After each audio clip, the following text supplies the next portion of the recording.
Hello, everyone, and welcome back to the Pike's Place podcast. I'm your host, Alec. We don't have Mike today, it's just me, but alongside me is a very special guest, Wyatt Crosher of the Hoopla newsletter. Wyatt covers a lot of Big Ten women's basketball, including Rutgers, which we'll talk about in a little bit. Wyatt, thanks for joining. How you doing today?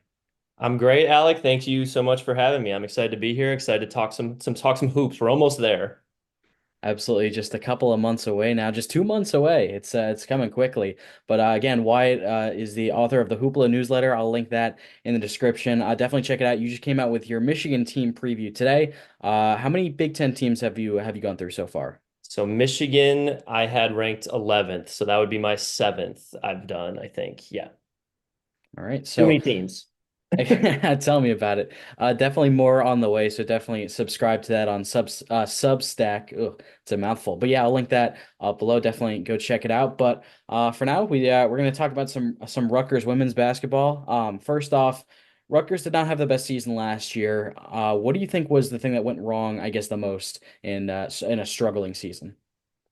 Well, Rutgers has been in a tough spot for the past few years. Obviously, when you lose such a legendary coach like C. Vivian Stringer, they're trying to pick up the pieces. It's kind of felt like the past few years, and I quite like the Coquese Washington hire when it happened. And I feel like the past few years has been just kind of like getting her footing out from like in this program. Like that first year she had, and I said it multiple times on Hoopla, I think an 8-player roster that managed just remarkable health the whole year, which credit to them. Like I could not believe how well that worked. But like it was a tough year, and then like last year they came back. Like I feel like they learned some things, and then I feel like they did get hit with the injury bug, especially with Kayleen Schmeichel. Like didn't finish the season, and the record went down. 8-24 is like obviously not what you want, but I do think that they looked like a better team overall. It looked like you saw some of the progression being made, even with the injuries. Obviously, like Destiny Adams was like a real solid transfer. Like had a great second half of the season. Like it felt like there were pieces that you can start to build on, and then like you bring in, and we'll talk about this more, but like you bring in a big name prospect now, and maybe you can like really get the ball rolling. So even if the record went down last year, it didn't feel like a step back necessarily, but maybe also not a huge step forward, kind of just like a small step in the right direction. Yeah, you mentioned that bill of health. Cassandra Brown missed the first game of the season. I covered the team. I've covered the team for the past 2 years, and this will be my third this year. Cassandra Brown missed the first game against Hofstra in that first season, and then nobody else missed a game for the rest of the year. It was unbelievable. I And then couldn't, I, last yeah, year, unbelievable is the best word. and then last year, it definitely hit them a little bit more. Like you mentioned, Kayleen Schmeichel, Maya Petticord was banged up for a few games. I mean, it just seemed like every time they were starting to get their footing, there was another injury that hit. But now, like you mentioned, there's some newcomers coming in. We can talk about them as well. Some of the big names, or all four of them, JoJo Lacey out of Boston College, Janae Walker out of Kentucky, and then the two high school recruits in Kiyomi McMillan and Zakara Perkins. What do you see from this Scarlet Knights group of newcomers this year? We could start with the big one. We could start with, I'm sure, like the name that'll get the headlines, which is Keomi McMillan. Like to get a 5-star in Rutgers position right now, I feel like is so massive. Like obviously, like just for the talent on the court, but also like to get some like potential energy in the program a little bit. Like this was obviously a program that was doing like very, very well for a long time. And I feel like they're just like in a rut at the moment a little bit. And to bring in a 5-star, especially one like with as much flash and swagger as Keelan McMillan appears to have, like based on the highlights, like I feel like that's the exact type of player that Rutgers kind of needed to at least just get a jolt. So obviously that's a fantastic acquisition. I'm very curious to see how she's used immediately. But like I think getting like a veteran like wing player like JoJo Lacey, like that helps a lot, helps fill out the roster. I think she could easily start. And then like Janae Walker, you're kind of taking like a hope that Kentucky was more or less a mess last year. Like you just didn't really see much of anything from that team. So you don't really know what you have there, but like you can add another piece, like you can find minutes for her. She's played at the Power Six, in a big conference. So I feel like you can plug her in as well. And then like Zach is like is it Zakara Perkins? Zakari, yeah. Okay. Like she also like put up big numbers. Like Hugh McMillan will get all of the attention for being a 5-star, but like she averaged like 19 points, 10 rebounds, 3 blocks. Like these are things that can come in and help a Rutgers team. But like Keelan McMillan is obviously like the one that could really like bring some huge like life into a team that struggled the past few years. I mean, just looking at her highlights, her nickname, all that stuff, she just brings up big time energy to the program. And I think you said it, it's kind of the jolt that they kind of need I guess on the court, where do you see all of them fitting in together? It's tough, right? Like I feel like they're in a spot where they can change some things like to fit a player like McMiller, like make sure that she has the space to do what she needs to do and like see what you can get out of such a prospect like her. And like a lot of the Rutgers team from last year is coming back. Not getting Kayleen Smykel back is a huge loss. Like that it certainly is, and it probably double stings that they will see her in the Big Ten. But like you still bring back Destiny Adams, who was great, a great. I think she's from North Carolina. Like you bring back China Cornwell, Maya Petticord definitely showed flashes when she did play last year. There's definitely talent you bring back, and then you can bring in it's hard to tell how it's all going to fit together. I feel like Rutgers is kind of establishing themselves a little bit in what they wanted to do last year. It felt like they've upped the pace from what they were under C. Vivian Stringer. Like they're trying to go a little faster. McMiller should definitely help them go faster based on what I've seen.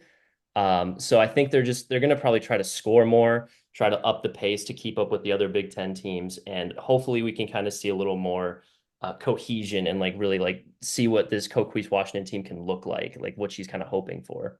Yeah, pace is definitely a lot of the goal. I mean, the times that I've talked to her, especially last year, it seems like they always want to talk about, getting the ball to the floor and then putting it in the basket quickly. I mean, you talk about some of the returns. You mentioned them before, Destiny Adams, Maya Petticord, among others.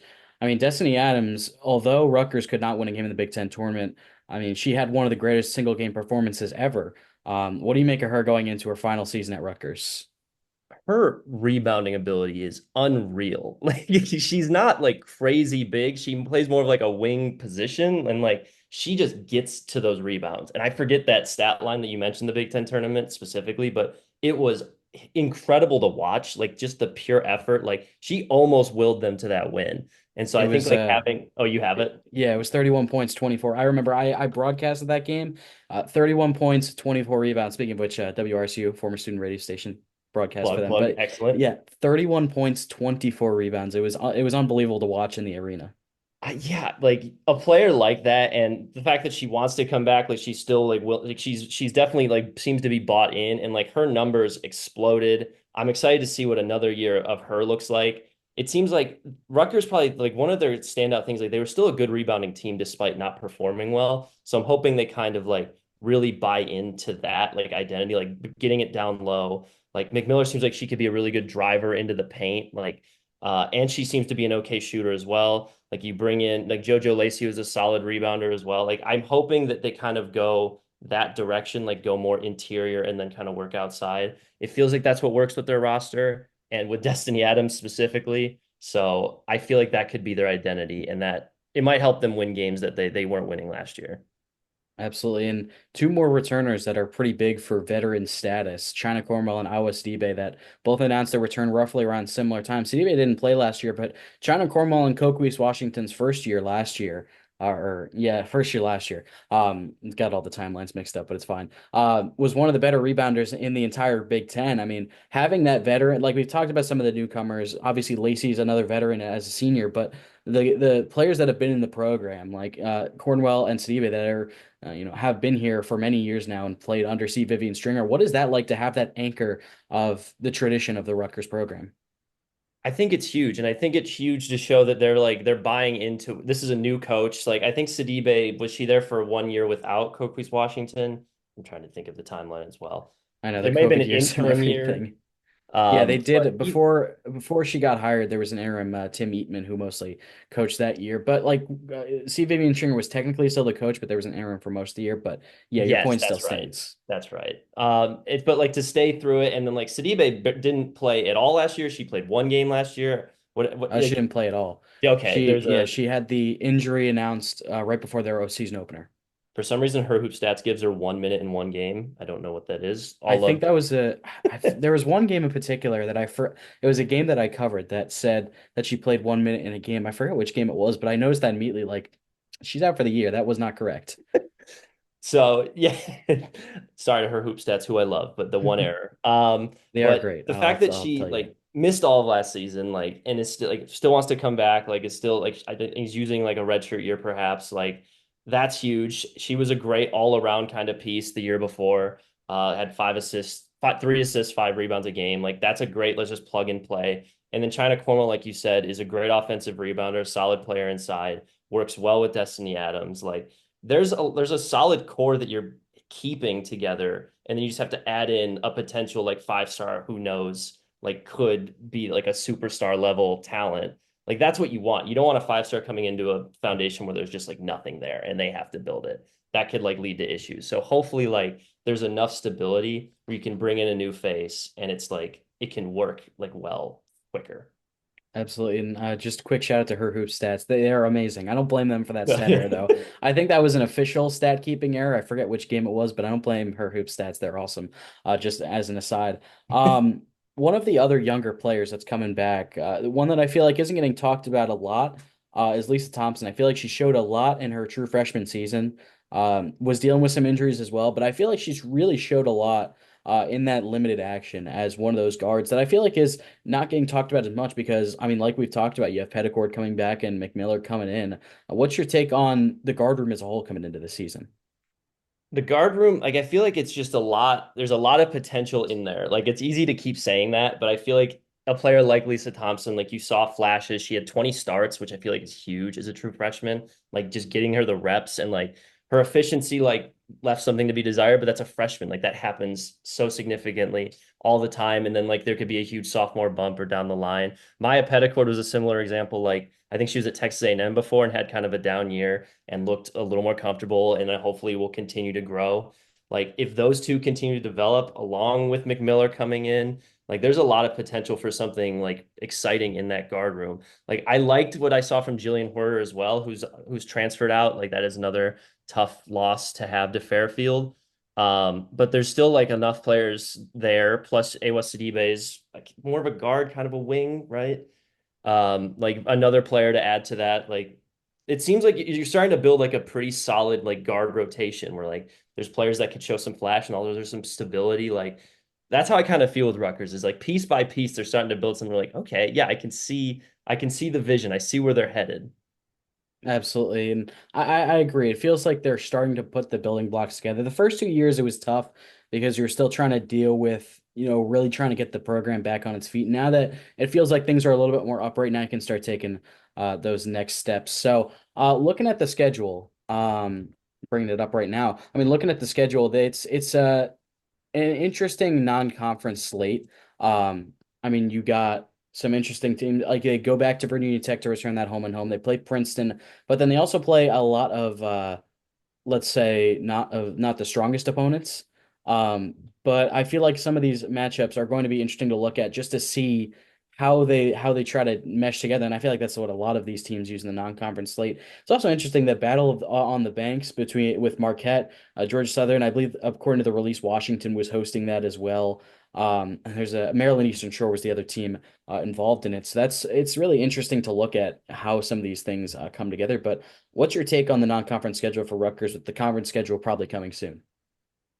I'm gonna be curious about that Princeton game in specific. Like Princeton's been a very like consistent makes the tournament team, but like they are at a mid-major, like where I would like to see how Rutgers at least can compete with them. It looks, yeah, it's a home game for Rutgers as well. Like that could be an interesting one. I think in general, as you said, like there are some teams that Rutgers hopefully should absolutely beat, and I think that those will also be important just to like have this team gel together. Like I'm very curious to see what that starting lineup is. My assumption is that they'd probably put McMillan out there right away, but who knows? Like they might prefer the more like stable and then let McMillan come off the bench and be a spark plug. I want to see like some big wins to see like the fast paced offense, see if it could work, and then like if they can compete with a team like Virginia Tech or Princeton, like even if it's a loss, like I feel like that is a good sign of like this program is like showing, you know, that they can compete with teams that they were previously struggling with these past few years. Absolutely. Just to bring up the schedule, you got Caldwell in an exhibition, then you start the season officially with Manhattan at home, and then Cornell, NJIT, Iona. Like you talked about, that Virginia Tech game is going to be tough, even without Kenny Brooks and a lot of those contributors from some Yeah. of those big winning teams. Like you said, Princeton's going to be an interesting matchup. They don't have Caitlin Chen anymore, who I thought was a superstar. Well, superstar at Princeton. She was great in the Ivy League. And then, like we talked about, that Marquette and Georgia Southern games. Then they rounded out with two of the easier local opponents in Fairleigh Dickinson, Wagner, and Lafayette. So that's the non-conference schedule. I believe the conference schedule is coming soon, so we'll be on the Hopefully. lookout for that. I'm sure you're waiting for that too. So I guess to go big picture for Rutgers here, what do you think would be a successful season for the Scarlet Knights this year?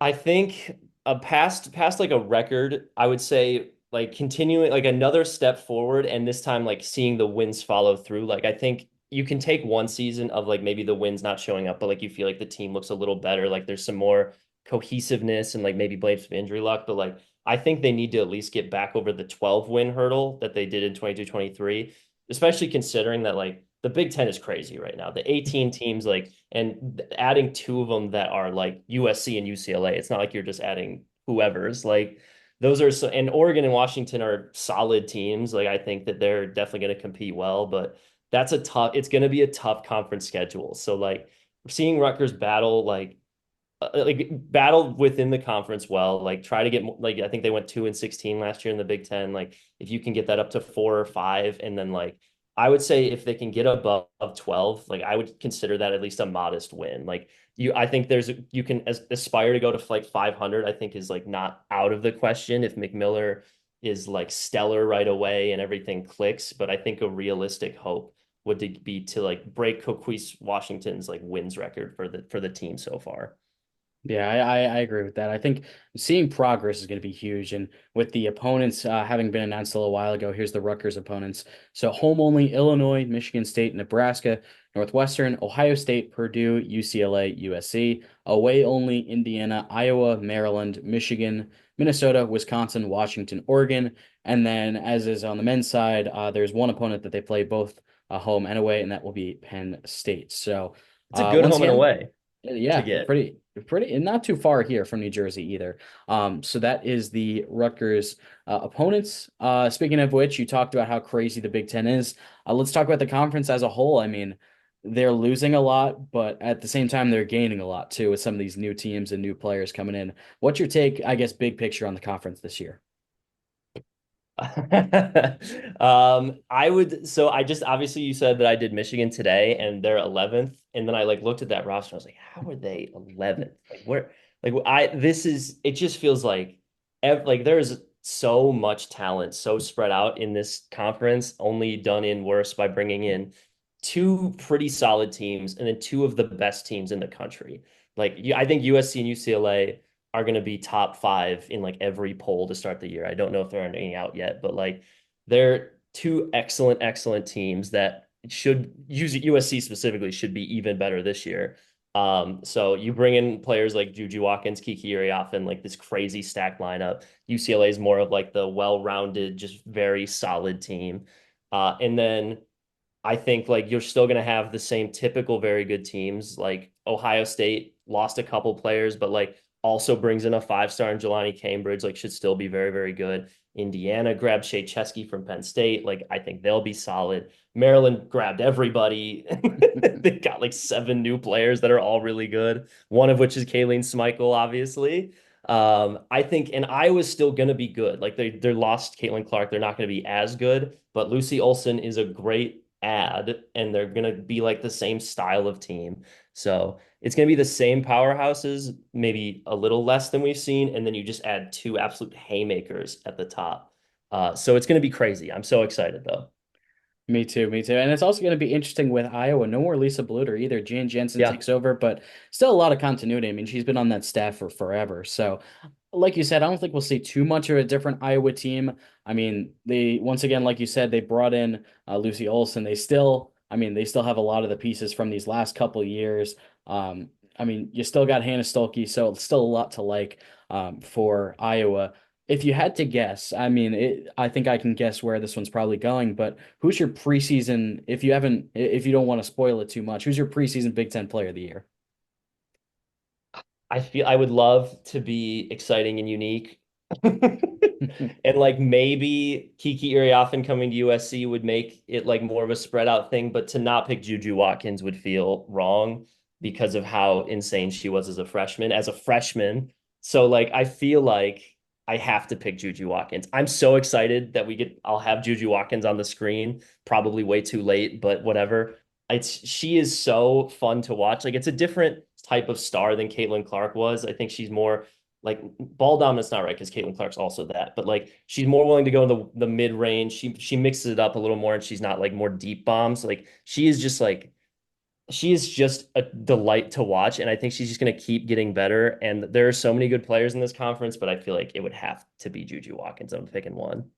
Absolutely. And once again, I don't want you to give away too much because you're still working on those Big Ten team previews, but who's your favorite right now to win the conference?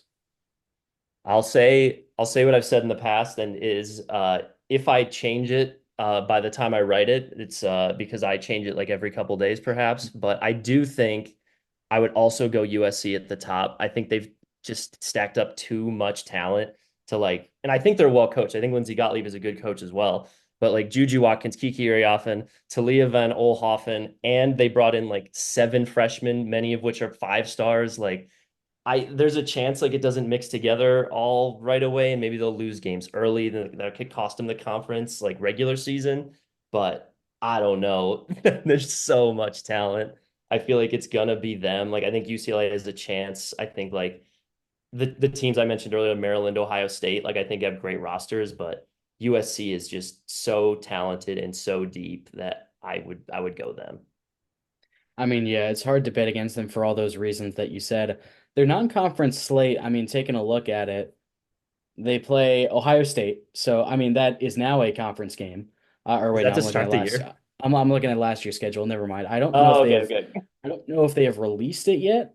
Um, I'm trying to find it, but I guess they haven't fully released their schedule yet. I was going to say opening up Ohio State to start the year as a conference game would be absolutely reckless, but they already played that game last year, so whatever. But yeah, that's going to be very fascinating to watch. And now we now we talk about Maryland. I like you said multiple times, Maryland got anybody and everybody in the portal. Rutgers, former Rutgers players, Rutgers targets, you name them. Brenda Freeze probably got them. I feel like they're a little bit of a team to watch to finish in that top 2 or 3 in the Big Ten, just because of, it was a bit of a quote unquote down year, at least in the regular season for Maryland last year, given Brenda Freeze's tremendous success there. But I feel like they could very well finish in that top 3 area. What do you think? I was gonna say something very similar to you, which is like they just make the tournament one year, and I feel like everyone's forgotten like how good Maryland always is. Like I think like the year before they only made the Sweet 16 or the Elite Eight. Like, but then before that, it's just like years and years of winning the Big Ten, being like a 30-win team. Like I feel like they're kind of like laying low, and they're gonna like surprise people again, despite them being a powerhouse. I agree. I think Maryland definitely is going to be a contender. Like Brenda Freeze has done it before where she brings in a bunch of new faces and just like they all work like right away. I think like you still have Cheyenne Sellers, you still have Bree McDaniel, and you bring in all of these players like Saylor Poffenbarger is a great rebounder. Tebiasu from VCU is a great get. They got Amari DeBerry from UConn, who like might be something special. They have all types of talent and prospects and everything that they could be like a truly like elite team. And I think not enough people are talking about them because they had one year where they were kind of just like an okay 20-win team. Yeah, I fully agree. Wyatt, any last thoughts before we say so long for today? I wanted to compare Rutgers to another team because I feel like when there's a like when you're down and you have like a 12-win year and an 8-win year, it's like kind of tough. Like you're trying to see like the road ahead. And like when a team like Illinois comes in and grabs a new coach and immediately wins 20 games, you're like, well, why don't we do that? I just think Shauna Green, like, I don't know how she did that. I think instead of looking at that, I would compare them to like what Wisconsin is probably like 2-ish years ahead in right now, with like they had a couple down years with Marissa Mosley, and then they found like the right star in Sarah Williams. And now they're still not all the way there, but they were nearly 500 last year and have a lot of like promise potentially. Like I think that's kind of where Rutgers fans should kind of look of like maybe like trying to get to that step where they're like nearly 500 with like a real star and then like build around that. That's like where I'm at with Rutgers in my head, is like if they can start showing those steps, that's a great place to be. And then you can move forward from there. But like Illinois was such a fluke. And like it really threw my brain off. Like, oh, teams can just do that. But I would say follow the Wisconsin path.